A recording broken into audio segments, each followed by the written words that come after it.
Hey everybody. I've put a few videos up on this channel. I have another channel that has like 60 subscribers, but on this channel I put a few videos up talking about, you know, homeschooling. And it's just some basic generic lessons that I'm going over with my fifth grader. But I'm thinking about just totally revamping how I homeschool my children. So, just a brief history. Since the pandemic started, my kids have not been back to school. We did try to do a virtual school because in the county we live in, they supposedly had this option, and you can go online right now and it's supposedly there, but they did not allow us to do it. And I'm going to just leave it at that. We decided to homeschool both of our children. We have a fourth and a fifth grader. My wife, she has a degree in education, in early childhood education. So during the pandemic and the year after, she was schooling them. When we tried to do the virtual and it didn't work, we started thinking to ourselves, what do we want to do? Two reasons why we decided to stay homeschooling.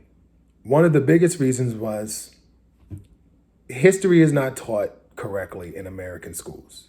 I thoroughly believe that because of this is why we're seeing what we're seeing now in our society.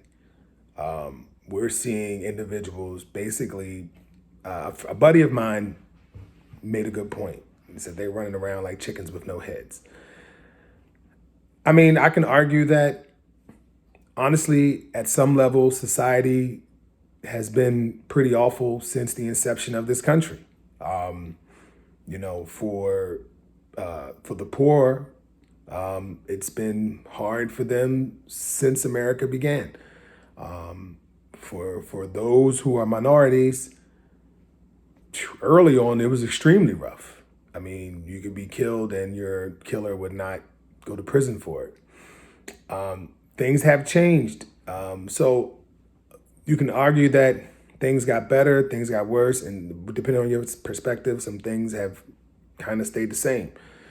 Nevertheless, though, our history, the way we teach it, it sucks. It really sucks. So that was one big reason. Secondly, and this was a good segue into it, talking about chickens with no heads, these school mass shootings. Schools have allowed a toxic environment to persist for decades.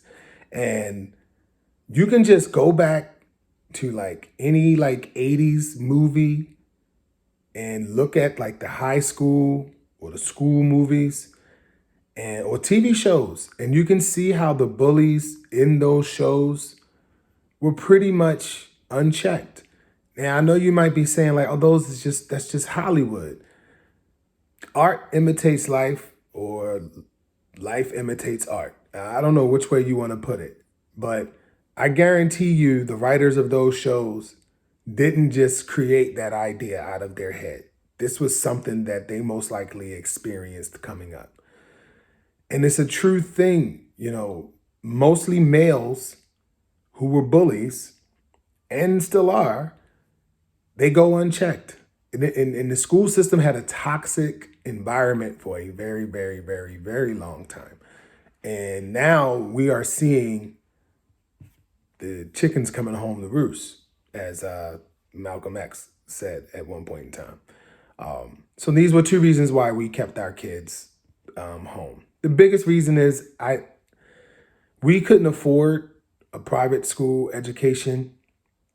And that doesn't even mean that the private school education is actually going to be any better. I mean, I've gone to private school for 9 years from kindergarten to eighth grade, and then I went to public school. And I would venture to say that my public school teaching, although the high school I had gone to was one of the top high schools, public high schools in Baltimore, and one of the top in Maryland. Nevertheless, you know, it really all depends on what the student and what the parent puts into the education, because there are a lot of children that go to, regular zone schools that aren't the top. And those children still do good, they thrive, and then they move on to be great and do great things. So it's really about what you put into it. But those are the two reasons why we did not send our kids back.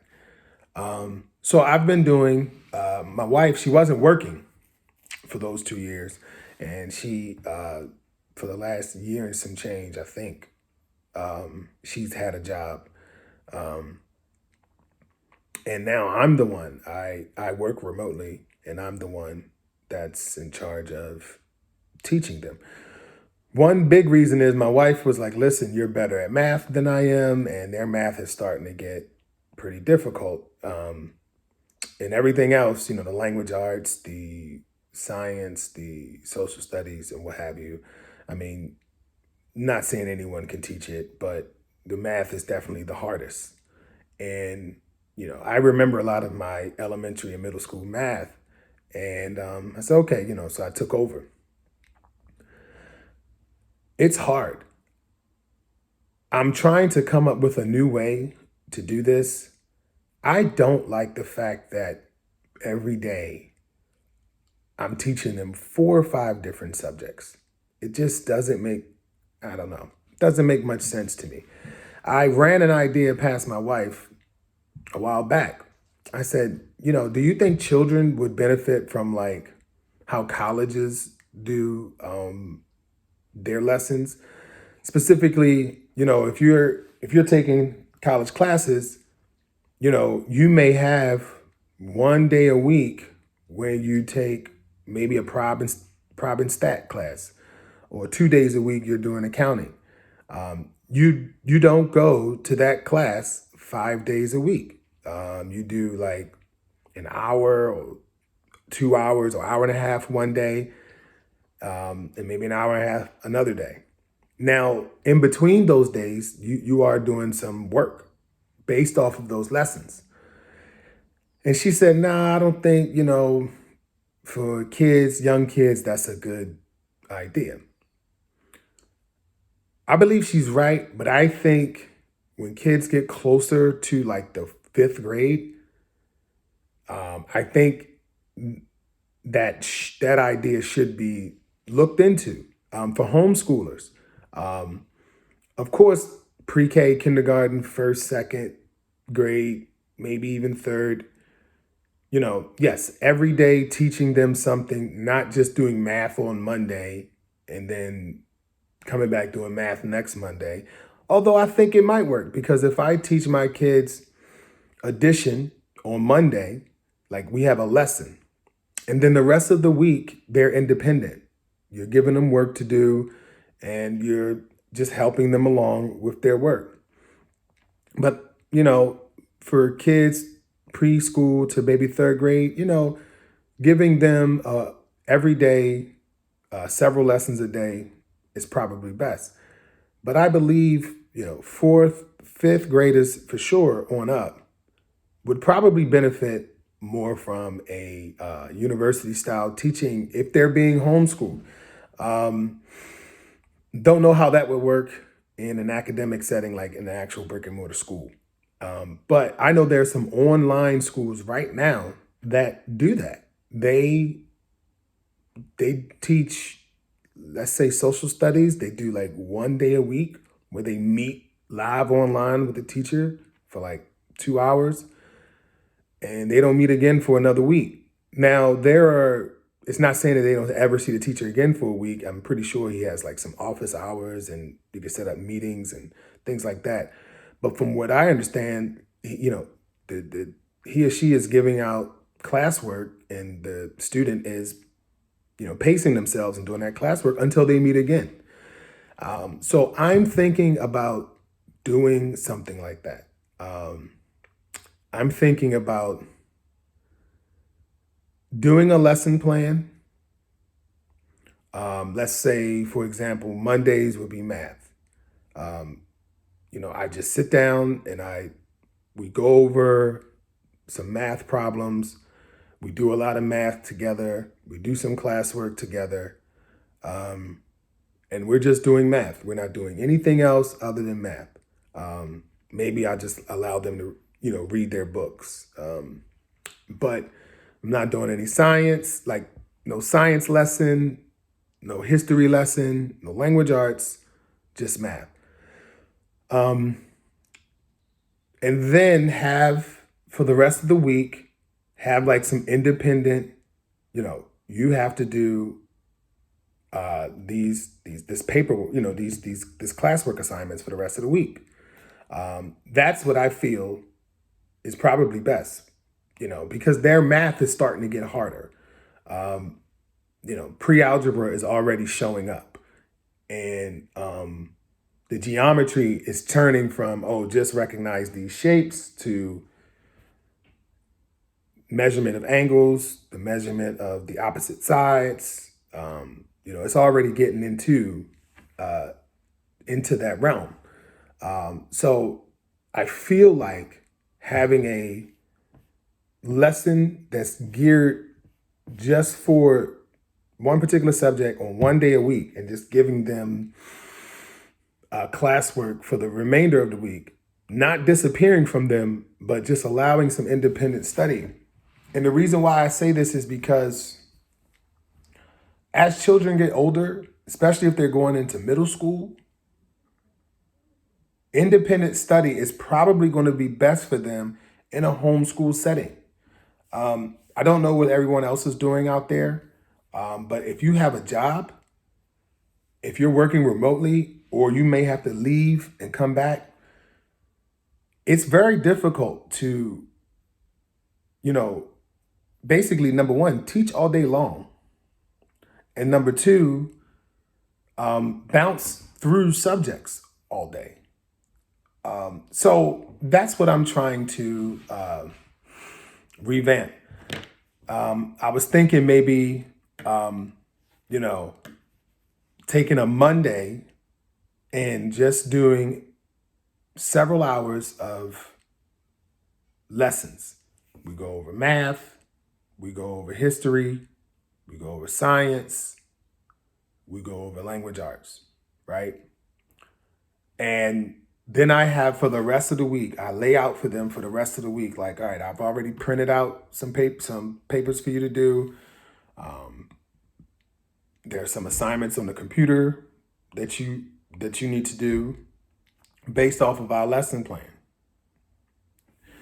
And then maybe at the end of the week, we do some sort of quizzing or testing, or maybe some oral testing, just to make sure, hey, you got it, But I need to be sure that my kids can work independently of me sitting and helping them through all of their work. They do very well. There's a program I'm using right now. It's called iexcel.com. That's a very good program for the money. I'm paying like somewhere, I think around $30 a month for both children combined, $30 a month. And it's almost like an online workbook. They got language arts, science, math, social studies, and they do have Spanish that I added for like $5 extra a month. There's no one on there to help them. It's truly all independent. But one of the good things I like about it, well, one thing is that the state that I'm in, it has our standards. It literally says like, this is your state standards, and it has all the grade levels. So if I want to teach my oldest 5th grade math, I'll go to the state standard math 5th grade, and it has what they should be learning in the 5th grade. I also like the way it progresses through the lessons.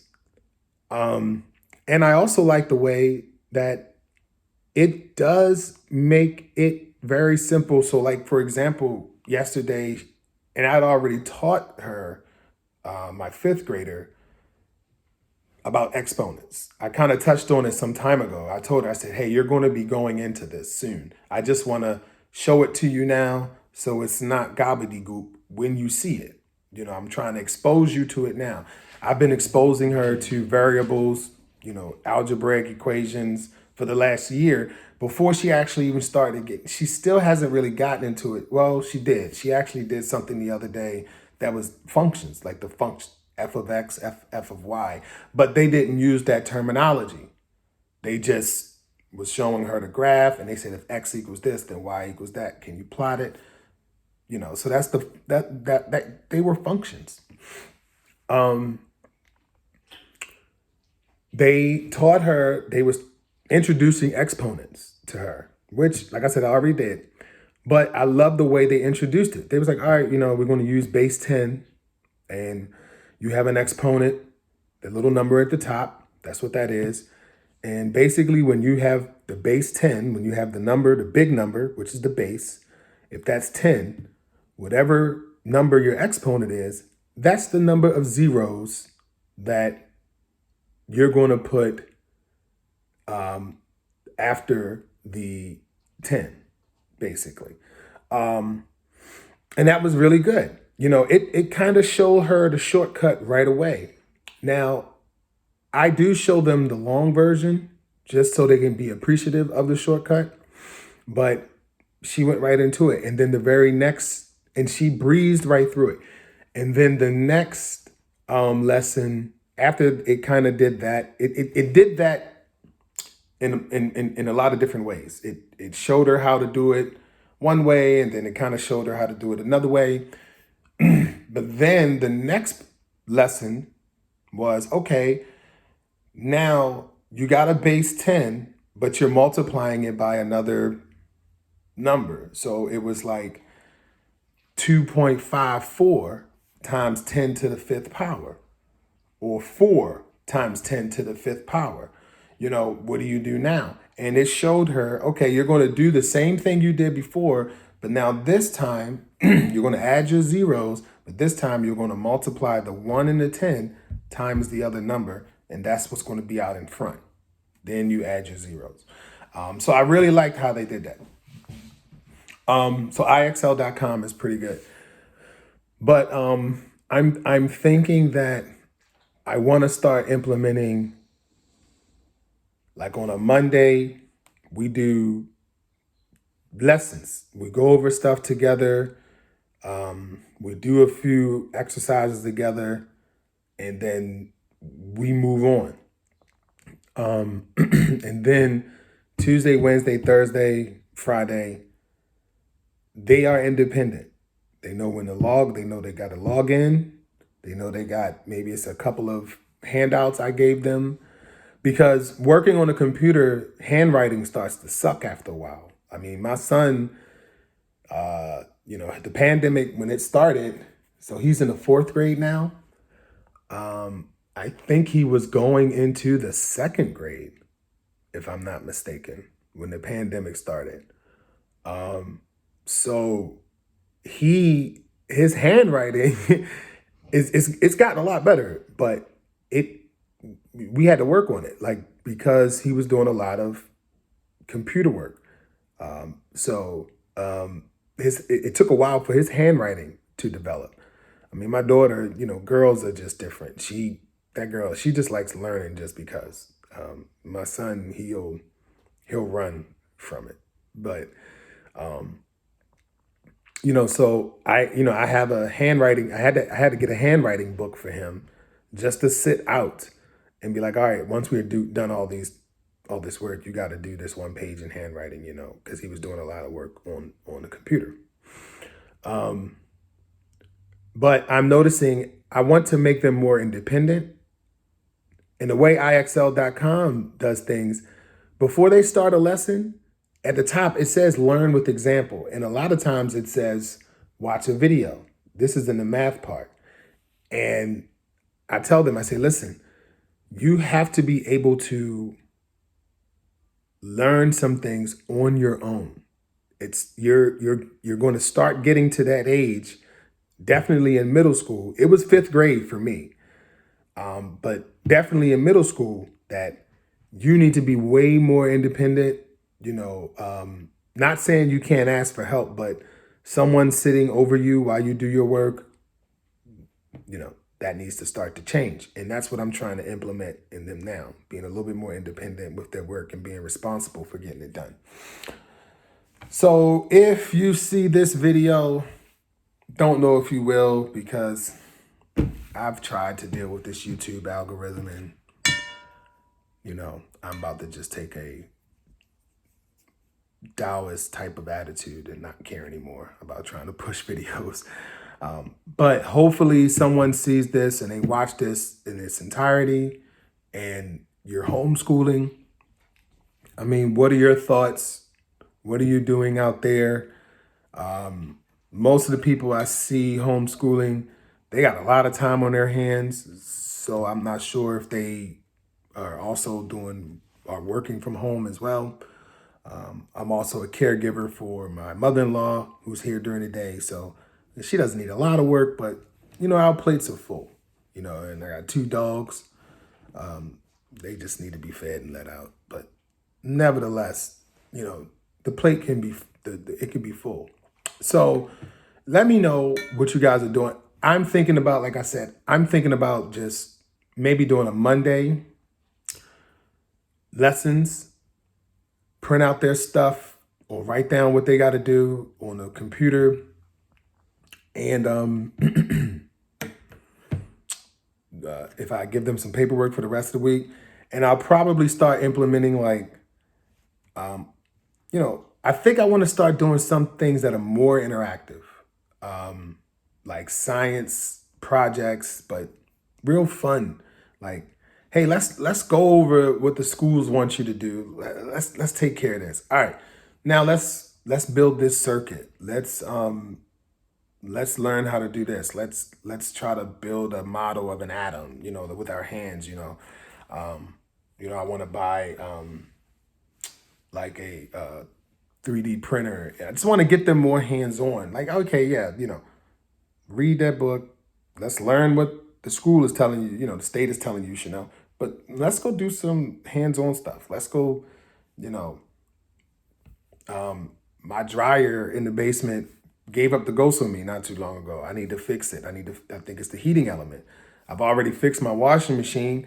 They were down there with me when I took it apart and I put it back together. And I'm like, all right, come on, let's go look at this dryer. Let's see what we need to do. And, I use a volt ohm meter and I'm teaching them about electronics and things like that. So, I'd rather do more stuff like that, get the schooling out the way and then do more stuff like that.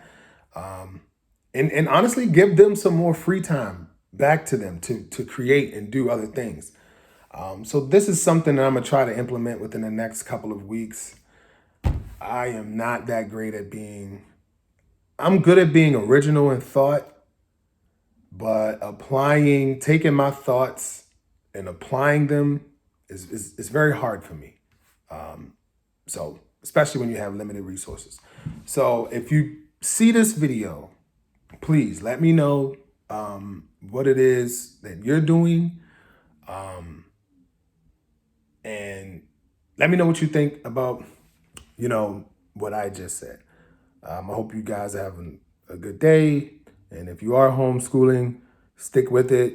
It's probably the best thing that you can do for your children. And drop a comment, like, and subscribe in the chat.